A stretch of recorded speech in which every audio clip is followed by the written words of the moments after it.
Many times my escapes are going to be determined by what my partner is trying to do. If my partner's posture is up, I have different options than if my partner is down. If my partner is trying to drop heavy pressure, I have different options than if my partner is trying to float.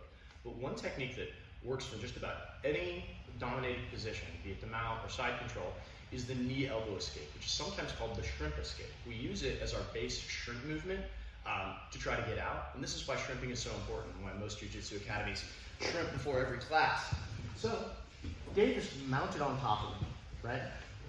And his posture is high. If he's not trying to drop heavy pressure on me, I don't have access to the UPA escape, right? But I am able to move my own hips. Now I'm not gonna be able to move Dave off of me, but I can move myself. So what I'm gonna do is I'm gonna build a frame against his hip and I'm gonna support that frame. I'm not gonna push against his hip because his hip is stronger than my arms, but I'm just gonna stop him from following me when I move my own body. So I build a frame, support that frame. My elbow is gonna come inside his knee. It's called the knee elbow escape for a reason, because I'm gonna try to connect this elbow to this knee. I'm gonna bridge, get on my side. And as I do that, I'm gonna make what Bill Jones calls the knee connection, connecting my elbow to the knee, bringing my knee out and through. At this point, I can make frames, switch my hips, and go to the other side. Now if you notice, when I say switch my hips, what I mean is my right hip was on the mat and now my left hip is on the mat. You'll notice that I have one leg free in a form of a guard already, but this hook is not, is kind of trapped underneath Dave's far leg. What I'm gonna do now is after I make my frames to stop him from continuing to come forward and control me, I'm gonna shrimp toward that trapped frame, connect and reclose my guard.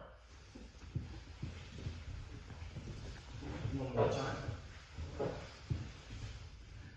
Build a frame, support that frame. Elbow comes in tight.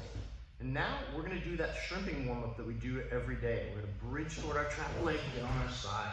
I'm gonna use my connection to his knee to connect my elbow to the knee. Once I free this bottom knee, I'm gonna be able to move a lot more effectively. Now my right hip is on the mat. I shrimp so that my left hip comes to the mat. Notice that I'm checking his shoulder and checking his hand, because if I don't, or checking his shoulder and checking his bicep, for one thing, because I'm controlling distance. For another, if Dave is able to control my head, he can put me into a bad position, either dominating me in half guard or maybe even remounting and repassing. Instead, what I'm gonna do is I'm gonna shrimp one more time, freeing my other leg and recovering my closed guard. The UPA escape, or the trap and roll escape, works in conjunction with the knee elbow escape, because if our partner is trying to drop heavy pressure on us and is in a very low mount, we have access to their arms to trap their arms. If our partner doesn't want us to trap their arms and they're posturing up, their hips are lighter, and then we can use the knee elbow escape to get out. So learn both of those and learn how they work together.